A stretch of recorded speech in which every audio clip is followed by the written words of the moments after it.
Om Shanti 9 September 2024। परम शिक्षक शिव भगवान उवाच।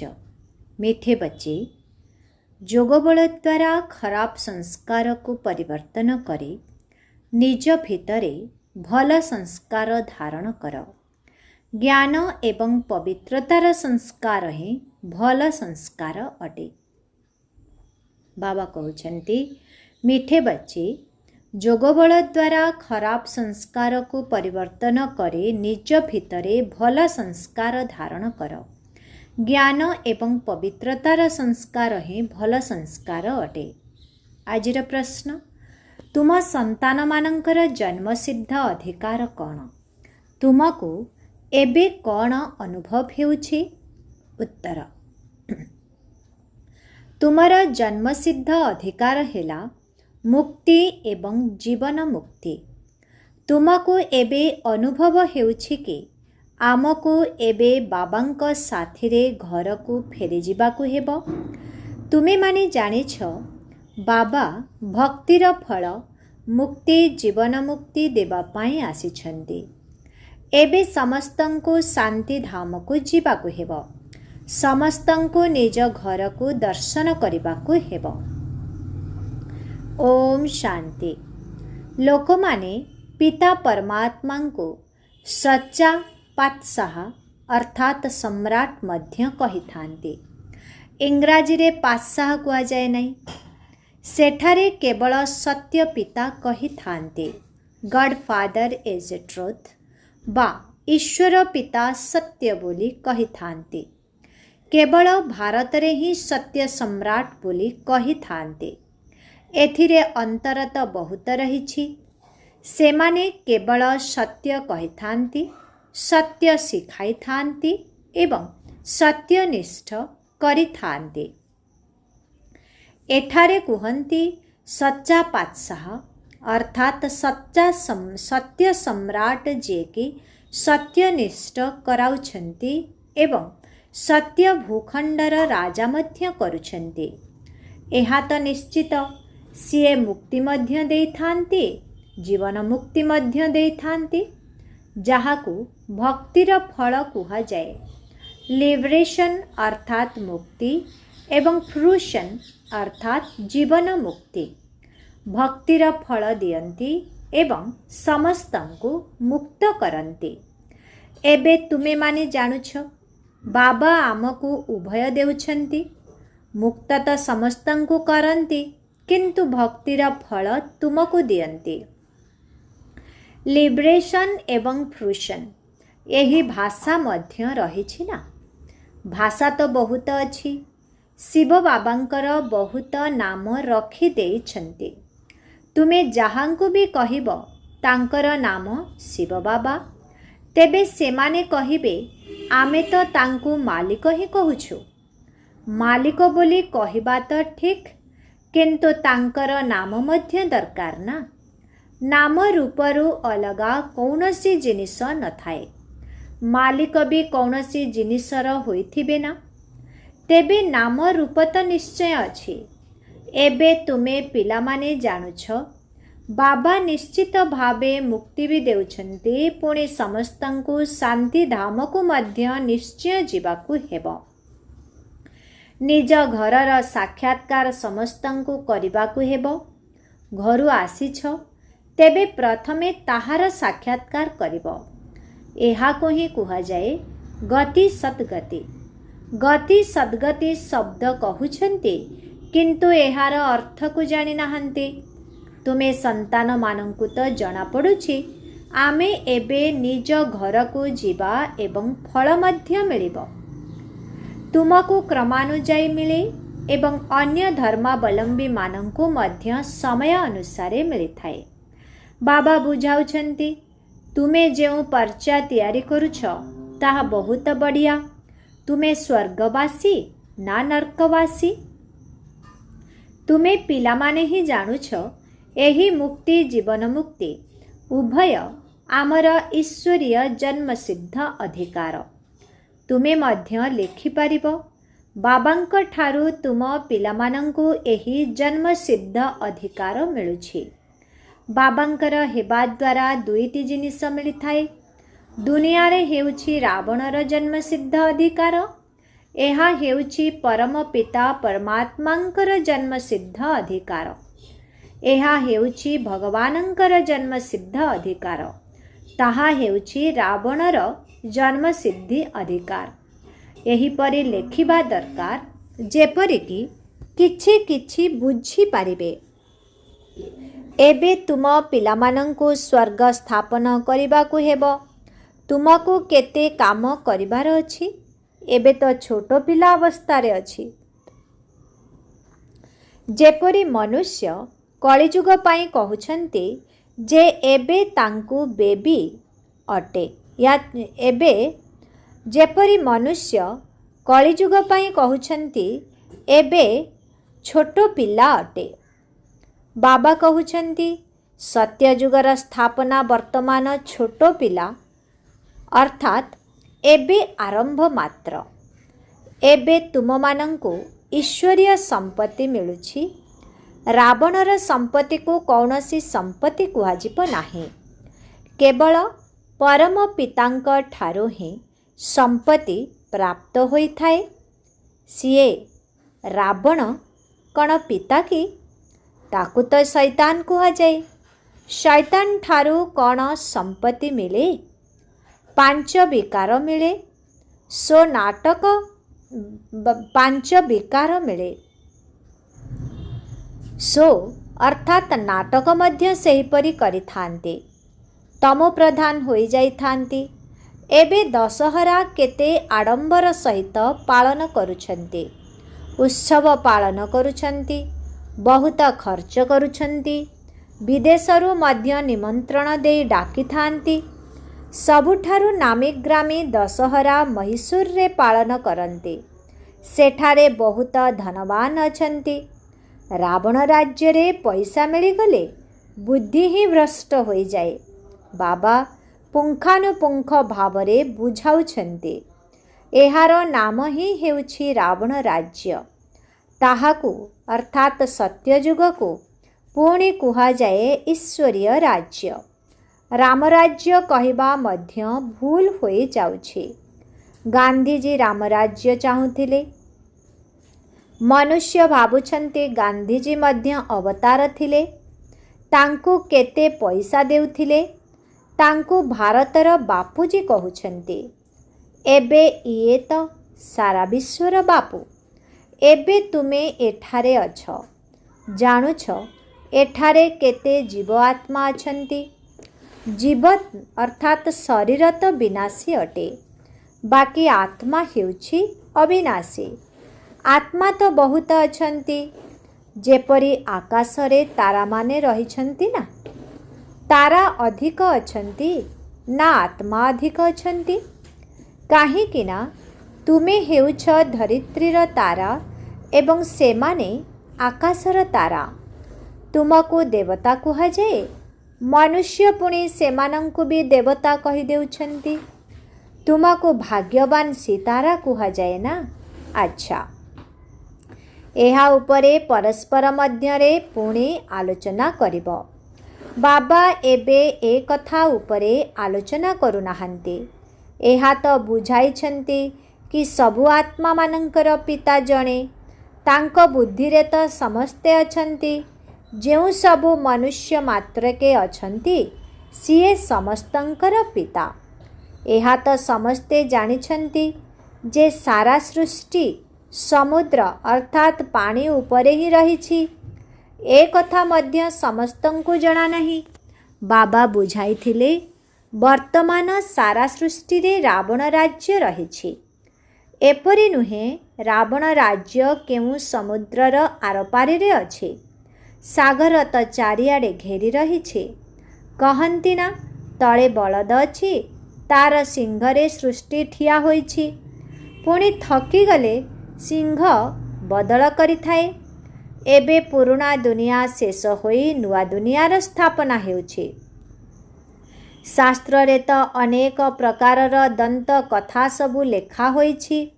ଏବେ ତ ପିଲାମାନେ ବୁଝୁଛନ୍ତି ଏଠାରେ ସବୁ ଆତ୍ମାମାନେ ଶରୀର ସହିତ ଅଛନ୍ତି। एमानंकु जीव आत्मा कुहाजाए। सेठारे आत्मा मानंकर जेउ घर रहिछि सेठारे तो शरीर नाही, ताकू कुहाजाए निराकारी। जीव हेउछि आकारी, तेणु एहाकू साकार कुहाजाए। निराकारर शरीर नथाए, एहा हेउछि साकारी सृष्टि। ताहा हेउछि निराकारी आत्मा मानंकर दुनिया। एहाकू सृष्टि कुहाजाए, ताहाकू कुहाजाए निराकारी दुनिया। आत्मा शरीर रे प्रवेश कले हलचल हुए, नचेत शरीर कौनसी कामर नुहे, तेबे ताकू कुहाजाए निराकारी दुनिया। जेते सबु आत्मा सेठारे अछंती सेमाने समस्ते शेष बेलकू आसीजिबा दरकार। सेथिपाई एहाकू पुरुषोत्तम संगम युग कुहाजाए। जेतेबेले सबु आत्मा माने एठाकू आसी जाती सेतेबेले सेठारे जणे हेले भी नथांती।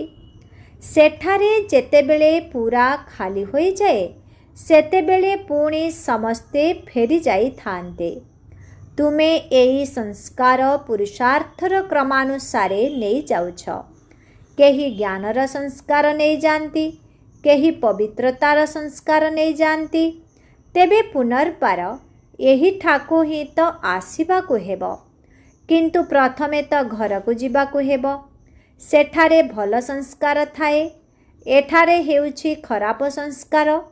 भल संस्कार परिवर्तित होई खराप संस्कार होई जाए। पुणी जोगबल द्वारा खराप संस्कार भल संस्कार रे परिवर्तित होई थाए। आत्मा भल संस्कार सेठाकू नेई करी जाई थाए। बाबांक ठारे मध्य पढ़ाइबार संस्कार अछि ना, सेथिपाई आसी बुझाउछन्ते। बाबा रचयिता एवं रचनार आदि मध्य अंतर रहस्य को बुझाउछन्ते। सृष्टिर बीज संबंधरे मध्य बुझाई देउछन्ति एवं सारा वृक्ष संबंधरे मध्य ज्ञान देउछन्ति। बीज संबंधरे बुझाइबा हेला ज्ञान और सारा वृक्ष संबंधरे बुझाइबा हेउछि भक्ति। भक्ति रे बहुत विस्तार भावे वर्णना करा जाए ना।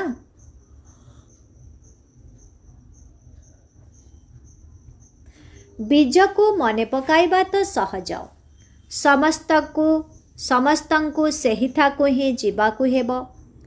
तमो प्रधानरु सतो प्रधान हेबाकू किछि समय लागि थाए।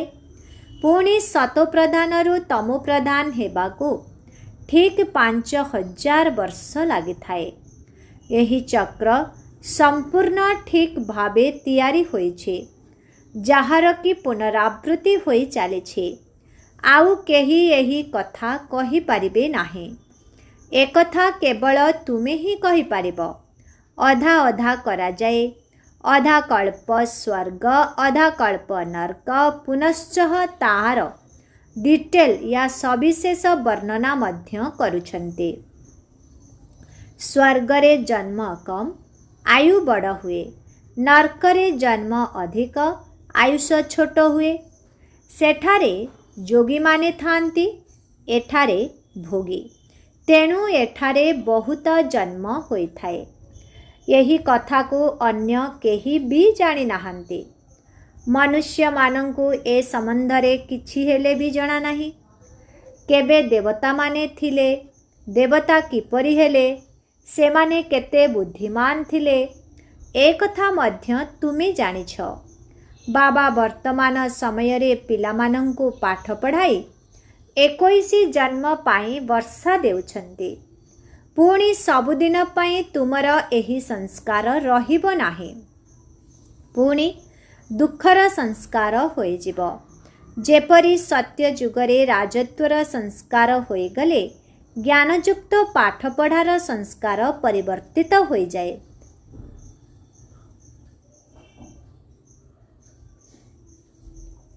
सेहीपरि यही संस्कार संपूर्ण परिवर्तन होई गले पुरुषार्थर क्रमानुसारे रुद्रमालारे गुंथा होई पुणी क्रमानुजाई अभिनय करिबा पाई आसिबो। जेउमाने संपूर्ण 84 जन्म नेइछन्ति सेमाने प्रथमे आसन्ति। ସେମାନଙ୍କର ନାମ ମଧ୍ୟ କୁହାଯାଇଛି। ଶ୍ରୀକୃଷ୍ଣ ତ ହେଉଛନ୍ତି ସ୍ୱର୍ଗର ପ୍ରଥମ ରାଜକୁମାର। ତୁମେ ଜାଣିଛ ସେଠାକୁ କେବଳ କ'ଣ ଜଣେ ଆସିବେ? ସାରା ରାଜଧାନୀ ଆସିବେ ନା। ରାଜାଙ୍କ ସହିତ ପୁଣି ପ୍ରଜା ମଧ୍ୟ ଦରକାର। ହୋଇପାରେ ଜଣକଠାରୁ ଆଉ ଜଣେ ଏହିଭଳି ଜନ୍ମ ହୋଇ ଚାଲିବେ। ଯଦି କହିବା 8 ଜଣ ଏକତ୍ର ଆସନ୍ତି, କିନ୍ତୁ ଶ୍ରୀକୃଷ୍ଣ ତ ପ୍ରଥମ ନମ୍ବରରେ ଆସିବେ ନା। ଯଦି 8 ଜଣ ଏକତ୍ର ଆସିଲେ, ତେବେ କୃଷ୍ଣଙ୍କର ଏତେ ଗାୟନ କାହିଁକି ହେଉଛି? ଏହି ସବୁ କଥା ଆଗକୁ ଗଲେ ବୁଝାଇବେ। କହୁଛି ନା, ଆଜି ତୁମକୁ ବହୁତ ଗୁହ୍ୟରୁ ଗୁହ୍ୟ କଥା ଶୁଣାଉଛି। କିଛି ତ ବାକି ରହିଛି ନା। ଏଇ ଉପାୟ ବହୁତ ଭଲ। ଦେଖ, ଯେଉଁମାନେ କଥା ବୁଝୁନାହାନ୍ତି, ତେବେ ତାଙ୍କୁ କୁହ ଆମର ବଡ଼ ଭଉଣୀ ଉତ୍ତର ଦେଇପାରିବେ। ନଚେତ୍ କହିବା ଦରକାର, ଏବେ ବାବା ଏ ବିଷୟରେ ଜଣାଇ ନାହାନ୍ତି। ବାବା ଦିନକୁ ଦିନ ଗୁହ୍ୟରୁ ଗୁହ୍ୟ କଥା ଶୁଣାଉଛନ୍ତି। ଏ କଥା କହିବାରେ ଲଜ୍ଜାର କିଛି କଥା ନାହିଁ। ଗୁହ୍ୟରୁ ଗୁହ୍ୟ ପଏଣ୍ଟସ୍ ସବୁ ଯେବେ ଶୁଣାନ୍ତି, ସେ ସବୁକୁ ଶୁଣି ତୁମକୁ ବହୁତ ଖୁସି ଲାଗିଥାଏ। ଶେଷରେ ପୁଣି କହିଦେଉଛନ୍ତି ମନ୍ମନା ଭବ ମଧ୍ୟାଜି ଭବ। ଏହି ଶବ୍ଦ ମଧ୍ୟ ଶାସ୍ତ୍ର ପ୍ରସ୍ତୁତକାରୀମାନେ ଲେଖିଛନ୍ତି। ଦ୍ୱନ୍ଦ୍ୱରେ ପଡ଼ିବାର ତ ଆବଶ୍ୟକ ନାହିଁ। ବାବାଙ୍କର ସନ୍ତାନ ହେଲେ ଏବଂ ବେହଦର ସୁଖ ମିଳିଗଲା। ଏଥିରେ ମନ ବଚନ କର୍ମରେ ପବିତ୍ରତାର ଆବଶ୍ୟକତା ରହିଛି। ଲକ୍ଷ୍ମୀ ନାରାୟଣଙ୍କୁ ବାବାଙ୍କର ବର୍ଷା ମିଳିଛି ନା। ଏମାନେ ପ୍ରଥମ ନମ୍ବରରେ ଅଛନ୍ତି, ଯାହାଙ୍କର ପୂଜା ହେଉଛି। ନିଜକୁ ବି ଦେଖ, ମୋ ଭିତରେ ଏପରି ଗୁଣ ଅଛି। ଏବେ ତ ଗୁଣହୀନ ହୋଇଯାଇଛି ନା। ନିଜର ଅବଗୁଣ ସମ୍ବନ୍ଧରେ ମଧ୍ୟ କାହାକୁ ଜଣା ନାହିଁ। ଏବେ ତୁମେ ବାବାଙ୍କର ସନ୍ତାନ ହୋଇଛ, ତେଣୁ ନିଶ୍ଚିତ ଭାବରେ ବଦଳିବାକୁ ପଡ଼ିବ। ବାବା ବୁଦ୍ଧିର ତାଲା ଖୋଲିଛନ୍ତି। ବ୍ରହ୍ମା ଏବଂ ବିଷ୍ଣୁଙ୍କର ରହସ୍ୟକୁ ମଧ୍ୟ ବୁଝାଇଛନ୍ତି। ଇଏ ହେଉଛନ୍ତି ପତିତ, ସେ ହେଲେ ପାବନ। ଏହି ସଙ୍ଗମ ଯୁଗରେ ହିଁ ପୋଷ୍ୟ କରାଯାଏ। ଯେତେବେଳେ ପ୍ରଜାପିତା ବ୍ରହ୍ମା ଥାଆନ୍ତି, ସେତେବେଳେ ହିଁ ପୋଷ୍ୟ ସନ୍ତାନ ଗ୍ରହଣ କରିଥାନ୍ତି। ସତ୍ୟ ଯୁଗରେ ତ ହୁଏ ନାହିଁ। ଏଠାରେ ମଧ୍ୟ କାହାର ସନ୍ତାନ ନଥିଲେ ପୋଷ୍ୟ ସନ୍ତାନ ଗ୍ରହଣ କରନ୍ତି। ପ୍ରଜାପିତାଙ୍କୁ ମଧ୍ୟ ନିଶ୍ଚିତ ବ୍ରାହ୍ମଣ ସନ୍ତାନ ଦରକାର। ଇଏ ହେଉଛନ୍ତି ମୁଖ ବଂଶାବଳୀ। ସେମାନେ ବା ଲୌକିକ ବ୍ରାହ୍ମଣ ହେଉଛନ୍ତି କୋଳ ବଂଶାବଳୀ। ବ୍ରହ୍ମା ତ ନାମୀ ଗ୍ରାମୀ ଅଟନ୍ତି। ୟାଙ୍କର କୁଳ ନାମ ମଧ୍ୟ ବେହଦର। ସମସ୍ତେ ଜାଣିଛନ୍ତି ପ୍ରଜାପିତା ବ୍ରହ୍ମା ଆଦି ଦେବ ଅଟନ୍ତି। ତାଙ୍କୁ ଇଂରାଜୀରେ କୁହାଯିବ ଗ୍ରେଟ୍ ଗ୍ରେଟ୍ ଗ୍ରାଣ୍ଡଫାଦର ଅର୍ଥାତ୍ ପିତାମହ। ଏହା ହେଉଛି ଅଲୌକିକ କୁଳର ନାମ। ତାହା ହେଉଛି ସବୁ ଲୌକିକ କୁଳ ନାମ। ତେଣୁ ବାବା ବୁଝାଉଛନ୍ତି, ଏହା ନିଶ୍ଚିତ ରୂପେ ସମସ୍ତଙ୍କୁ ଜ୍ଞାତ ହେବା ଦରକାର ଯେ ଭାରତ ହେଉଛି ସବୁଠାରୁ ବଡ଼ ତୀର୍ଥ, ଯେଉଁଠାକୁ ବେହଦର ବାବା ଆସିଥାନ୍ତି। ଏପରି ନୁହେଁ ସାରା ଭାରତରେ ବିରାଜମାନ ହେଲେ। ଶାସ୍ତ୍ରରେ ମଗଧ ଦେଶ ଲେଖା ହୋଇଛି, କିନ୍ତୁ ଜ୍ଞାନ କେଉଁଠି ଶିଖାଇଲେ? ଆବୁକୁ କିପରି ଆସିଲେ? ଏଠାରେ ଦିଲୱାଡ଼ା ମନ୍ଦିର ମଧ୍ୟ ରହିଛି, ଯେଉଁଠାରେ କି ସମ୍ପୂର୍ଣ୍ଣ ସ୍ମୃତି ଚିହ୍ନ ରହିଛି। ଯେଉଁମାନେ ବି ତିଆରି କରିଛନ୍ତି, ତାଙ୍କର ବୁଦ୍ଧିରେ ଆସିଲା ଏବଂ ସେମାନେ ବସି ତିଆରି କଲେ। ସଠିକ୍ ମଡେଲ ତ ତିଆରି କରିପାରିବେ ନାହିଁ। ବାବା ଏହିଠାରେ ହିଁ ଆସି ସମସ୍ତଙ୍କର ସଦ୍ଗତି କରୁଛନ୍ତି। ମଗଧ ଦେଶରେ ନୁହେଁ, ତାହା ତ ପାକିସ୍ତାନ ହୋଇଗଲା। ଏହା ହେଉଛି ପାକ୍ ଅର୍ଥାତ୍ ପବିତ୍ର ସ୍ଥାନ। ବାସ୍ତବରେ ପବିତ୍ର ସ୍ଥାନ ତ ସ୍ୱର୍ଗକୁ କୁହାଯାଏ। ପାକ୍ ବା ପବିତ୍ର ଓ ନା ପାକ୍ ବା ଅପବିତ୍ର ଉପରେ ସାରା ଡ୍ରାମା ତିଆରି ହୋଇଛି। ତେବେ ମିଠେ ମିଠେ ଶିଖିଲ ଦେଇ ସନ୍ତାନମାନେ, ତୁମେ ବୁଝୁଛ ଆତ୍ମା ଓ ପରମାତ୍ମା ଅଲଗା ରୁହନ୍ତି ବହୁତ କାଳ। କେତେ ସମୟ ପରେ ଏକାଠି ହୋଇଛନ୍ତି, ପୁଣି କେବେ ମିଶିବେ?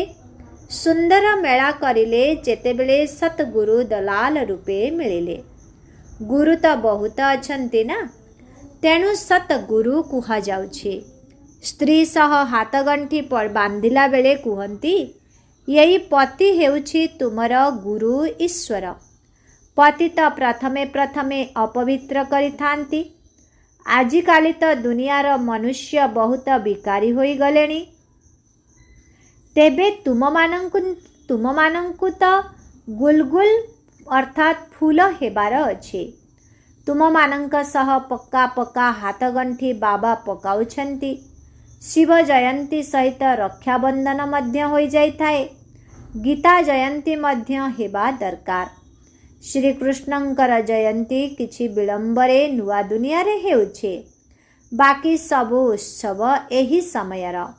ରାମନବମୀ କେବେ ହେଲା, ଏହା କ'ଣ କାହାକୁ ଜଣାଅଛି? ତୁମେ କହିବ, ନୂଆ ଦୁନିଆରେ 1250 ବର୍ଷ ପରେ ରାମନବମୀ ହୁଏ। ଶିବ ଜୟନ୍ତୀ, କୃଷ୍ଣ ଜୟନ୍ତୀ, ରାମ ଜୟନ୍ତୀ କେବେ ହେଲା, ଏ କଥା କେହି କହିପାରିବେ ନାହିଁ। ତୁମେ ପିଲାମାନେ ମଧ୍ୟ ଏବେ ବାବାଙ୍କ ଦ୍ୱାରା ଜାଣିଛ। ତୁମେ ସଠିକ୍ ଭାବେ କହିପାରିବ। କହିବାକୁ ଗଲେ ସାରା ଦୁନିଆର ଜୀବନ କାହାଣୀ ତୁମେ କହିପାରିବ। ଲକ୍ଷ ଲକ୍ଷ ବର୍ଷର କଥା କ'ଣ କେହି କହିପାରିବେ? ବାବା କେତେ ଶ୍ରେଷ୍ଠ ବେହଦର ପାଠ ପଢ଼ାଉଛନ୍ତି। ଗୋଟିଏ ଜନ୍ମର ପୁରୁଷାର୍ଥରେ ତୁମେ 21 ଜନ୍ମ ପାଇଁ ନଗ୍ନ ହେବାରୁ ରକ୍ଷା ପାଇ ଯାଉଛ। ଏବେ ତୁମେ 5 ବିକାର ରୂପୀ ରାବଣର ଅର୍ଥାତ୍ ପରର ରାଜ୍ୟରେ ଅଛ। ଏବେ ସାରା 84ର ଚକ୍ର ତୁମର ସ୍ମୃତିରେ ଆସିଯାଉଛି। ଆଚ୍ଛା, ମିଠେ ମିଠେ ଶିଖିଲଧେ ସନ୍ତାନମାନଙ୍କ ପ୍ରତି ମାତା ପିତା ବାପ୍ ଦାଦାଙ୍କର ମଧୁର ସ୍ନେହ ସମ୍ପନ୍ନ ଶୁଭେଚ୍ଛା ଏବଂ ସୁପ୍ରଭାତ।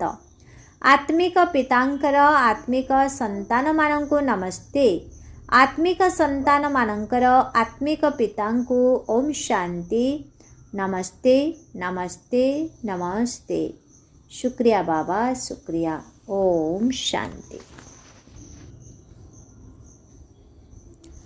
ଧାରଣା ପାଇଁ ମୁଖ୍ୟ ସାର 1 ନମ୍ବର। ବେହଦ ସୁଖର ସମ୍ପତ୍ତି ପ୍ରାପ୍ତ କରିବା ପାଇଁ ମନ ବଚନ କର୍ମରେ ପବିତ୍ର ନିଶ୍ଚିତ ହେବାକୁ ପଡ଼ିବ। ଯୋଗବଳ ଦ୍ୱାରା ନିଜ ଭିତରେ ଭଲ ସଂସ୍କାର ଧାରଣ କରିବାକୁ ହେବ।